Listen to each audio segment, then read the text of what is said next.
It's now been 10 years since that fateful day in 2014 when Five Nights at Freddy's was first released. 10 years since the series inspired me to start making movies. And as of now, it's been 8 years since I released my first movie. A few years ago, I was convinced I would never return to this. With the release of the short film that served as an epilogue, capping off a trilogy of fan films, I thought it was goodbye. I had covered most of the events of the original 7 games, and there were no other stories left to tell. With the passage of time, Five Nights at Freddy's has grown far beyond what it once was. What was first a series of games developed by one man has now grown into a worldwide phenomenon, a major multimedia franchise with 11 games, over 30 books, and a movie, with 2 more along the way. After a decade, there is nothing that Five Nights at Freddy's hasn't done, and it shows no signs of stopping. It was a different time for the series when I made my first movies. With less material, my options for what to do with the fan film were more limited, and had to closely follow the original games. Now, there's endless possibilities. With the series itself starting to have multiple timelines and different continuities, usually based on its medium, this was a valid way for me to make a new movie.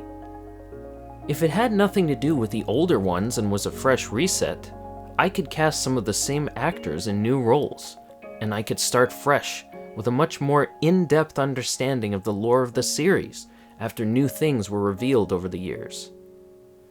At the time of the first movie, for example, we didn't even know who William Afton was. We just knew him as the purple guy. But now, we have many different interpretations of the character, and a lot of important things were answered. We were in a new era for the franchise, with Steel Wool being in charge of the games now. There was one untold story that was the perfect one to tell to jump back into this world and make a new movie. This is the making of Five Nights at Freddy's: Shadow of Vanny.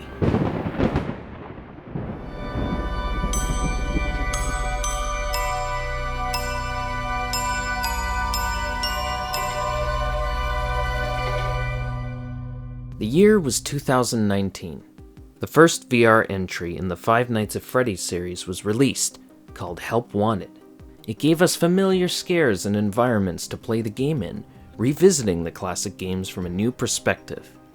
However, there was a curious new addition, a new villain known as Glitchtrap.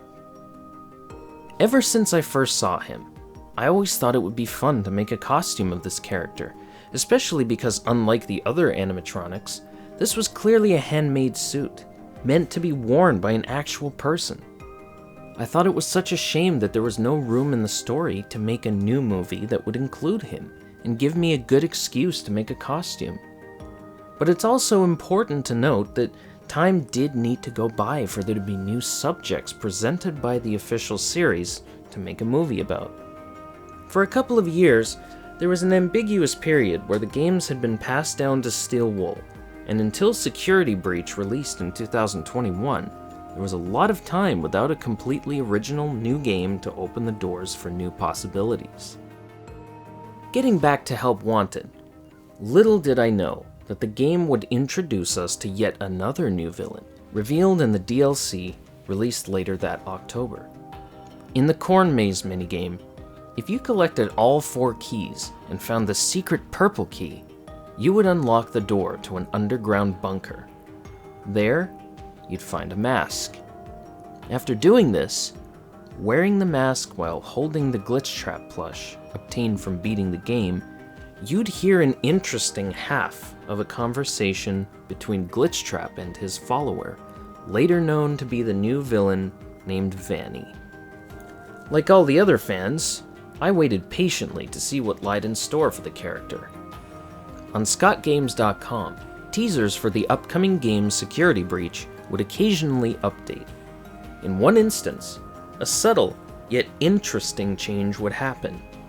An image would be quietly updated to include a silhouette off in the distance. In the data of the image, the phrase "Shadow of Vanny" was found, which is actually where my movie got its title. As the years went by, the fans patiently waited to see this character finally have a major role in the next game. In the end, Vanny's story remained mostly untold. We had very few appearances of the character, as well as her real identity of Vanessa, whose on-screen appearance in the official movie would be very different from her game counterpart. With all of these developments, it finally clicked for me one day. If I wanted to see the story of how Vanny came to be so badly, why not do it myself? It was instantly the perfect choice of the story to tell in a new fan film. It was the gateway for the long-awaited return to the series I loved so much.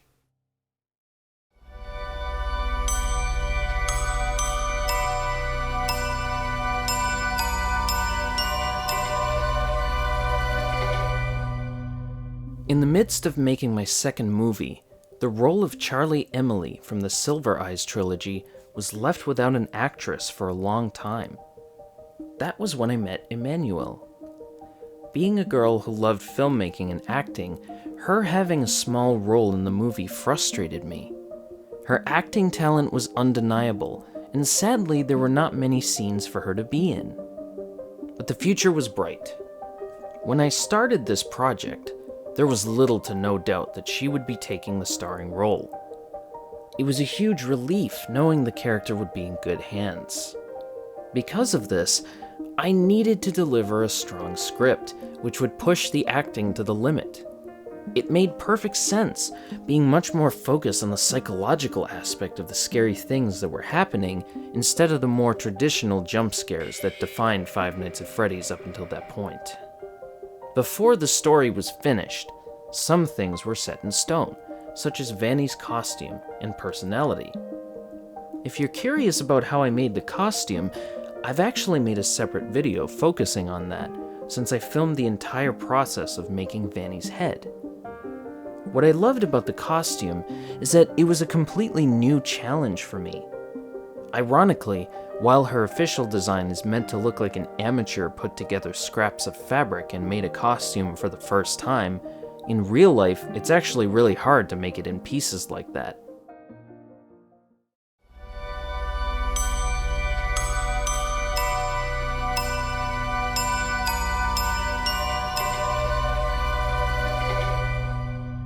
One of the toughest challenges that awaited me was bringing Glitchtrap to life. In my older movies, the animatronics usually never spoke. Now, Glitchtrap was a fully fledged character that I'd need to bring to life, a character who would need a lot of voice acting and have very peculiar mannerisms. Not only is he not technically an animatronic, but more of a costume, but he's also not really there, essentially being the digital version of a ghost who can appear and disappear. There was a lot to figure out.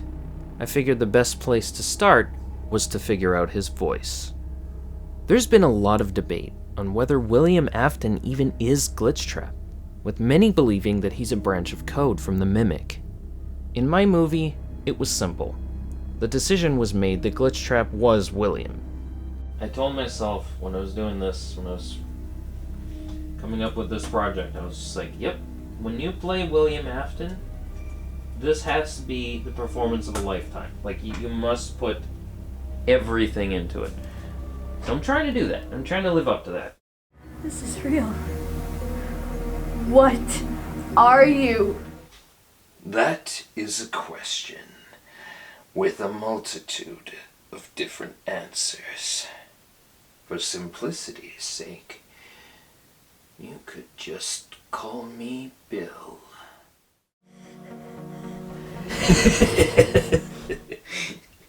You can't get rid of me like that. You may need an AR device to see me, but I am inside your head. Our minds are one. Leave me alone! You know, it's interesting because, like, people I know in real life, they've never heard me yell. You know, so this is gonna be like surprising for a lot of people hearing this come out of my voice. You know. Why? Because of what he did to me!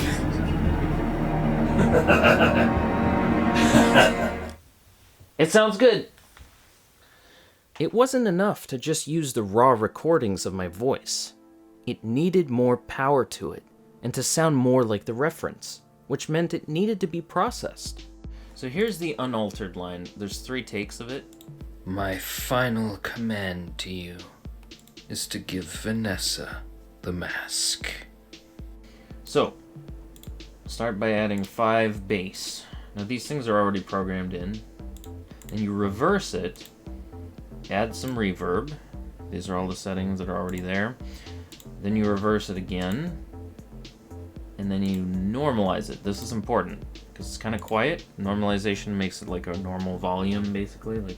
So then, from this point, we duplicate it, and then pitch it down, so there's sort of like a demonic sounding voice. Again, stuff is already pre-programmed. So you want the deeper voice to be quieter, basically. And I worked out that 5 decibels quieter sounds the best. So this is the final result. My final command to you is to give Vanessa the mask. Usually in this series, the animatronics are made of a lot of individual pieces. While making a suit this way works for a character like Spring Bonnie, it's very different for Glitchtrap. This is the...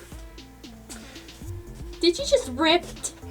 No, it's fine. It's fine. Okay.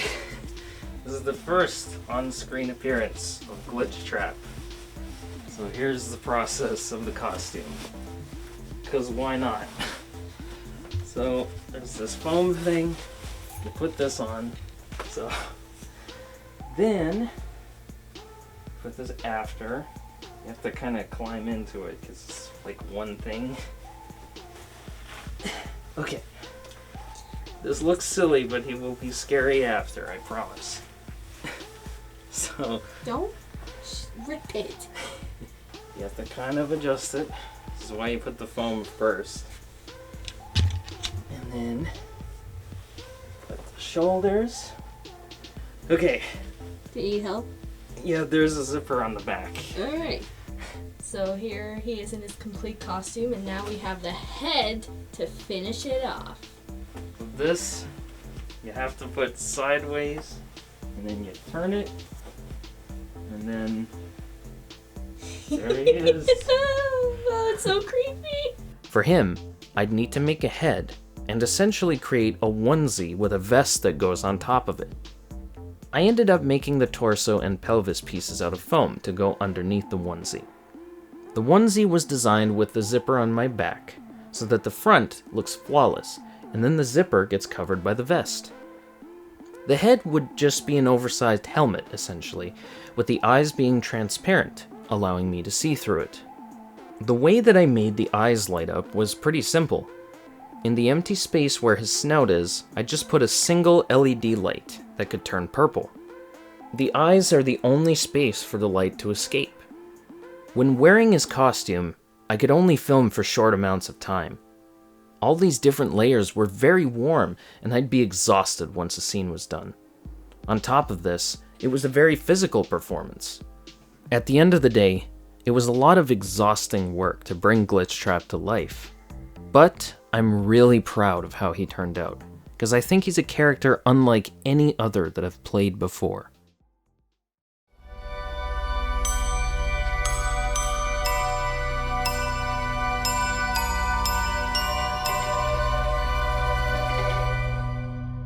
The moment that I decided to make a new movie in a different timeline, one of the first obvious decisions to make was to bring back Mike Schmidt, the protagonist of the original movie, as an alternate version of himself.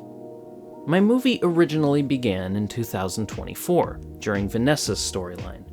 The script turned out to be rather short, only hitting about 60 pages. But then, when my brother agreed to return as Mike, we would end up collaborating and brainstorming ideas for how to include him in a prologue sequence. Ideas unfolded that led to the awesome fight scene in the yard, as well as some early scares where Freddy stalks him in his home. One of the best things about Mike's prologue being added was that not only would the character return, but on top of it, we got to see some classic Five Nights at Freddy's action, with the pizzeria from the first game making an appearance, as well as Freddy himself, and of course, Spring Bonnie, before becoming decayed and turning into Springtrap. Everything just turned out so much better than what I started with, and I think it was a fascinating way to start the movie in an unexpected way, with a self-contained storyline featuring the original guard we all know and love.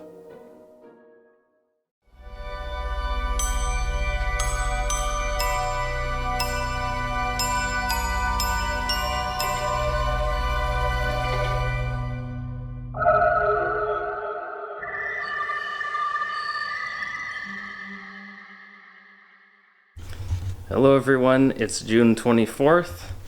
We're here, about to start filming, and here's scene 1. Amazing. For this movie, I wanted to start small. I knew there were huge, elaborate scenes with a lot of action, special effects, stunts, costumes, and makeup to deal with. So to get a feel for the movie, and to start on a more positive note, we focused on Vanessa's introduction scene. Shh, we're working. It's a funnier scene that's in the part of the movie that's before things turn scary. I didn't know how much we'd get done, so I had a big list of stuff planned. We ended up only doing some of it, which ended up being her intro scene and the scene where she tinkers with her headset. Hello everyone, it is 4:30 and we've shot one scene. We're gonna try to hurry a little bit. It was a very warm day, and we were both pretty exhausted by the end. But we had some cake that evening, since it was my birthday, and things seemed promising. The first steps were taken, and the train was actually moving.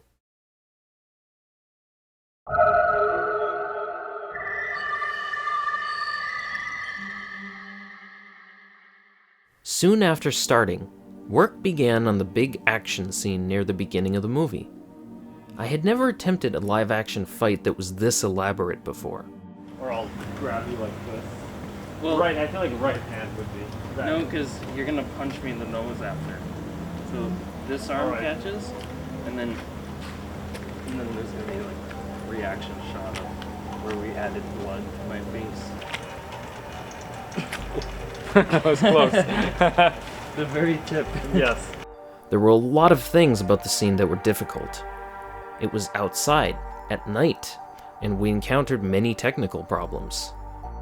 One of the first major issues we encountered was that we planned on using the car headlights to be the main source of light for the scene, but after a short time, the car battery died, leaving us scrambling for a solution. We ended up having to fake the headlights with our key lights instead, which were thankfully roughly the same color. Hey everyone, so car battery's dead. We have to fake the headlights. This'll be funny in a few months. There are also moments where it rained a bit, halting filming. Come on, thunder! Oh, you got one. Oh! Yeah, he just got one. The scene ended up being filmed over 3 different days, all of which ran way longer than planned. Some shots also needed ADR, because it was outside and windy. What do you want, Mike? What do you want, Mike? And some shots needed to be redone, because I'd only spot problems later in the editing. I still think this scene is one of the highlights of the whole film. It was the most brutal and bloody that the movie got, and it was so much fun for these reasons.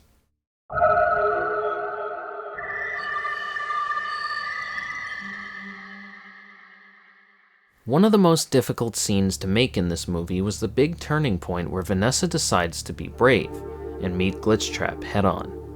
It's a very long scene, involving complicated factors like strange lighting conditions, warm and exhausting costumes, and unfortunately, it was also the center of a lot of rewrites and reshoots. We had filmed major portions of the scene before, but we had a problem, which was that later the decision was made for Mike to be Vanessa's father. It was important to add a new chunk to this scene addressing Mike Schmidt, and how Glitchtrap uses his memory to manipulate her. Around this time, a new scene was added where Spring Bonnie would kill Mike in front of her, and immediately after would be the scene where she decides to confront Glitchtrap. New material had to be made, where Mike would briefly appear, and new dialogue would be written where Vanessa asks why he took her father's life. Looking back now, 4 different days of filming went into making this scene. The entire scene needed heavy color correction, because over the different days, sometimes it was filmed in the daytime, sometimes it was later in the evening, so the sunlight was inconsistent. When it was finished, it felt like finally being freed from that one scene.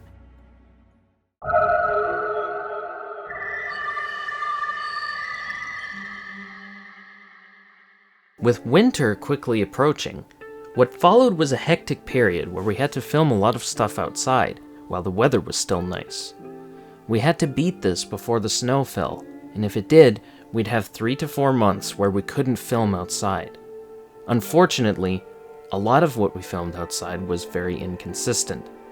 You can never count on the weather being reliably the same. There's some scenes that are just too long to film in one day before the sun goes down. It was discouraging to get to the editing room and see that it couldn't make a coherent scene. Of course, it ended up benefiting the movie because it forced rewrites to happen. In the end, some footage survived and made it to the final movie. It's a difficult thing to show as deleted scenes, because most of the time something was only partially filmed or shot out of order. I also think that I want to preserve the secret of what some of these scenes originally were, now that the final film is so different.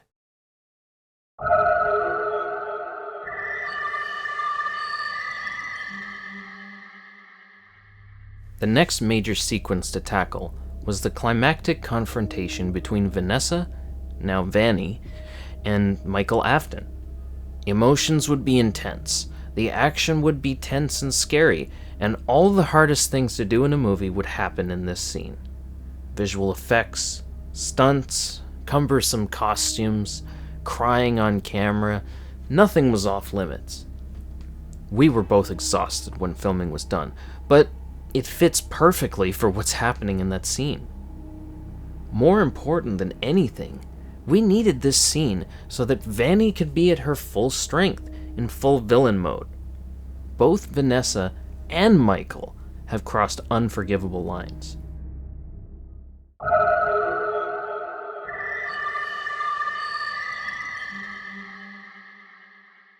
An idea that I had to include in this movie was seeing a former servant of Glitchtrap at their full potential. It was the perfect way to include the original mask that was revealed in Help Wanted, and later reappeared in the Ruin DLC. Now, we know that this mask is an AR device, so it made perfect sense that wearing it would be the way that Hope specifically communicates with Glitchtrap. Hope herself is an obscure character from the 11th book in the Fazbear Frights series. Hope is an employee at a game company, working on a VR title. It's heavily implied to be tied to Help Wanted, which is why I thought it made sense to put this character in my movie. We don't know how long Hope has been Glitchtrap's servant, and we can see that she's young and scared and feels trapped in this situation. I thought the character became so much more interesting if we knew less about her, while also seeing that at first she's more of a direct antagonist, only to later be revealed to be someone who's most likely scared of the situation she's in. I think by doing less with the character, she ended up being one of the most intriguing in the film.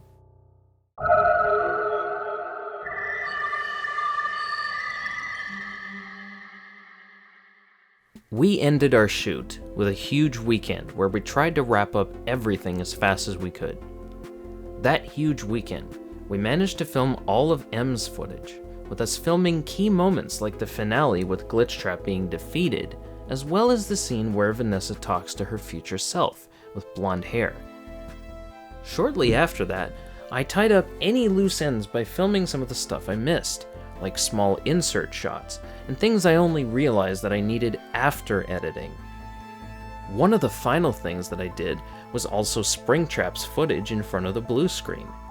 The entire scene was edited without him, and with the dialogue timing done, it was only a matter of matching the movements to how long his lines were. In the end, filming concluded around the same time as I was finishing the editing.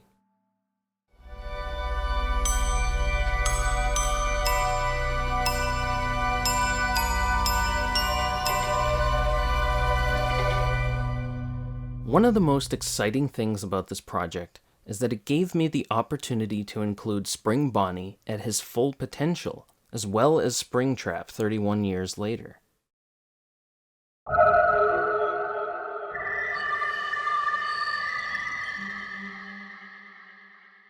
With the release of Blumhouse's movie in 2023, we finally got to hear the first official voice for Spring Bonnie. I'd have to do my best to recreate how Matthew Lillard's processed voice sounded. The key was actually to act differently, doing a deeper, more aggressive, unprocessed voice. You may wonder why I had to take your life, but know this.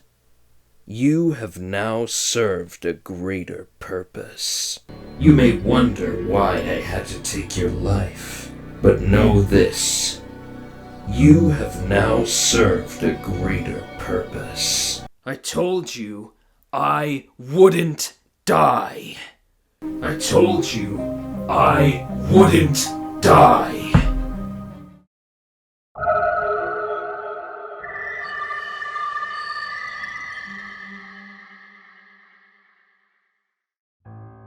One of the coolest things about making this animatronic is that I got the chance to cover two characters at once. With Spring Bonnie eventually becoming Springtrap, I was able to reuse the same templates to make a withered version. Springtrap is a character I've made in the past, as a costume. For this movie, I decided to challenge myself and do something different than what I've done before. Something I love about Springtrap's design is that all over him are these holes and gaps that allow you to see through and see the gore that's underneath, which is part of what makes the character so disturbing. With the proportions being the same, if it was made as a costume, we wouldn't get the space for these details, because I'd have to be wearing it. So instead, what I had to do was make a full-size puppet that would allow me to make an endoskeleton and add all the gruesome details underneath. To make these details, I mainly used red yarn. Following the official render of him from the 3rd anniversary image that was on Scott Games, I could match it exactly with where all the entrails and fleshy parts were on the official model. It was really cool that I was able to gradually add the animatronic pieces over top of an actual endoskeleton with all these details. It was like making a real animatronic. There were many layers to the work, my favorite of which was making the skull underneath, which had very realistic doll eyes that looked just like mine placed inside. It was a very tough challenge to make Springtrap move, because his arms and head needed absolute freedom of movement. By just using rope that passed through the pipes that made up the endoskeleton, his arms would just dangle freely. I made the forearm pieces stick out so that you could grab them to move his arms. I also added an extra rod to the back of his head, covered in blue fabric. I had to wear a blue morph suit and stand in front of a giant blue screen. I could both paint myself and the background out, as well as the rod that was attached to his head. So that left what only appeared to be Springtrap moving by himself.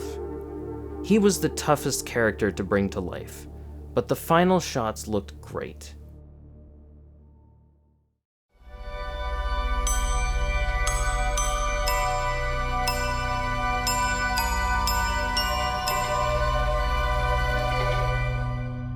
When I made my first Five Nights at Freddy's movies, the series did not have an original soundtrack. That changed when Scott Cawthon decided to hire Leon Riskin to compose original music for his games. Seeing as it was a fan film, there was an amazing opportunity to incorporate some of his melodies into a semi-original soundtrack which I would take on the challenge of producing for the movie. Making the music myself meant that it could be tailor-made for the movie, with the songs matching moments in each scene.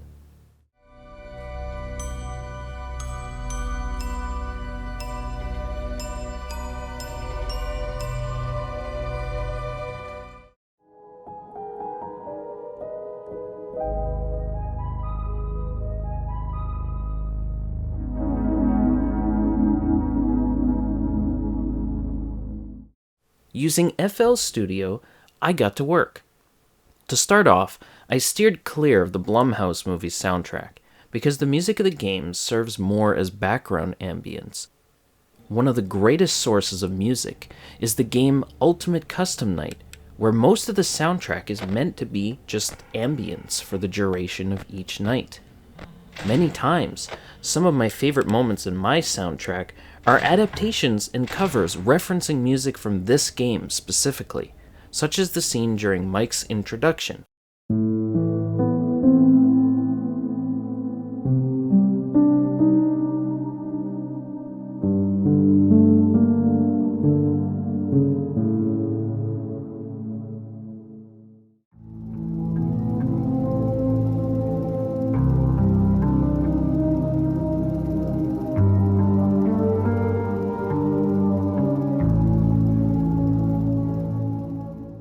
There are also many other recognizable tracks, such as the song Nowhere to Run, more specifically, the original version that comes from FNAF World.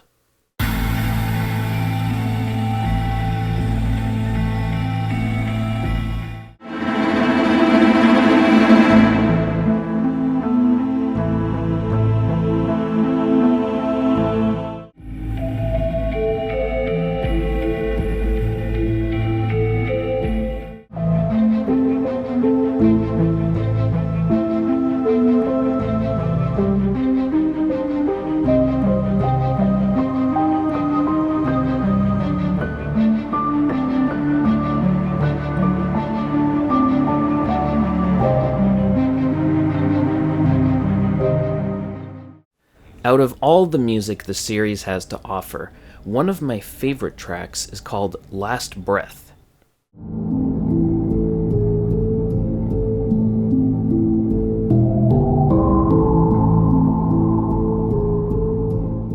I found that certain parts of this song fit very well for William Afton, with this essentially becoming his theme over time.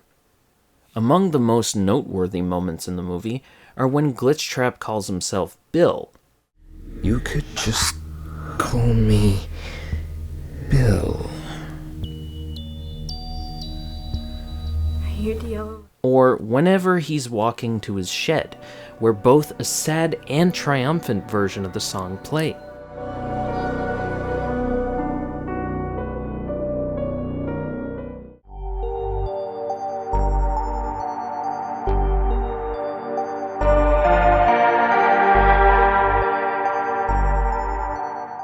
Besides the music itself, there were also a lot of fun moments that sound effects and stingers were incorporated as part of the soundtrack. One of my favorites is heard right at the beginning of the movie, which is a glitchy ambient noise that I find reminds me of the nature of Glitchtrap. You can hear these noises referencing him at certain points, such as when we see the bloody circuit boards at Silver Parasol. Anonymously, and they appear to be from the old Freddy's restaurant from back in the 80s. Or when Hope's mask is first revealed.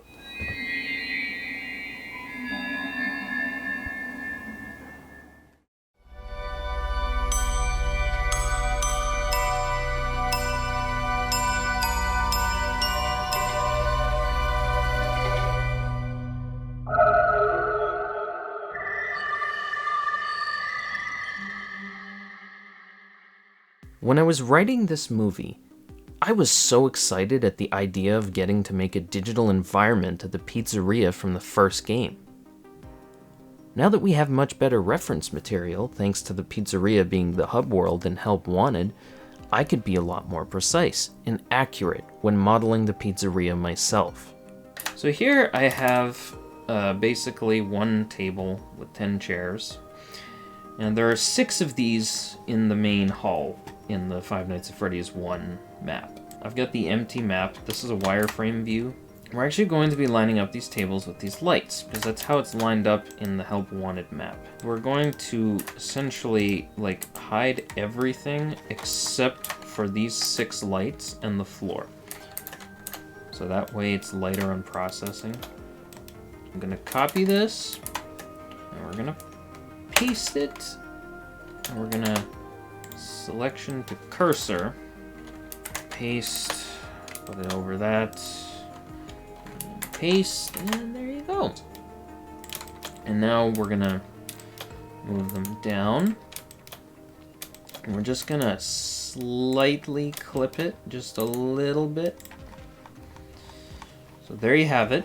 For those who care about these types of things, the chairs and the tables, you know, all these textures are lower resolution than the rest because there's a lot of these things.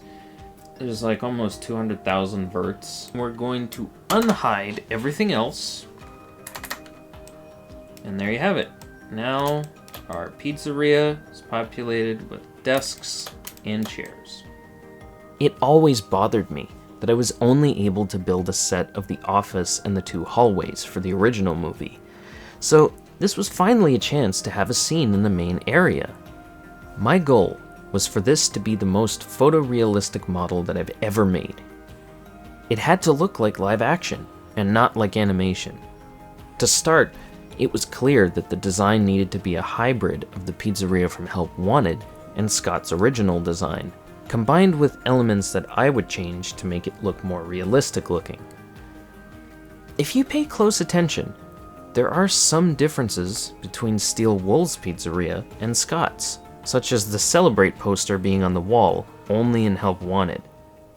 I love the idea of choosing to add it there because it made for a great first shot in the movie. Because most of the action would happen in the main area, most of the detail had to go here. I made sure that in particular the brick walls of the show stage looked photorealistic, as well as the lighting.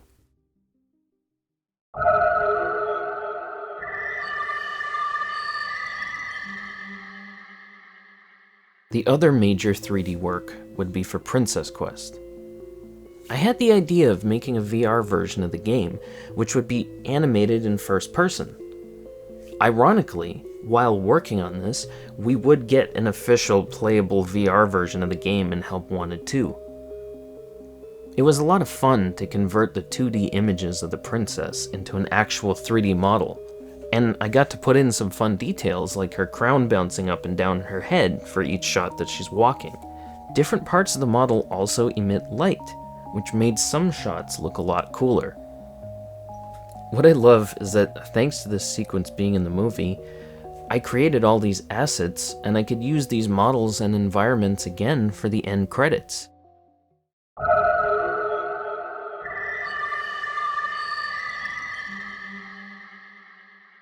This movie has 2 very difficult scenes that were a visual effects nightmare. These scenes are the ones that happen in Vanessa's head. She had to look lost in an empty void, a space so vast that only a small part of the floor was visible.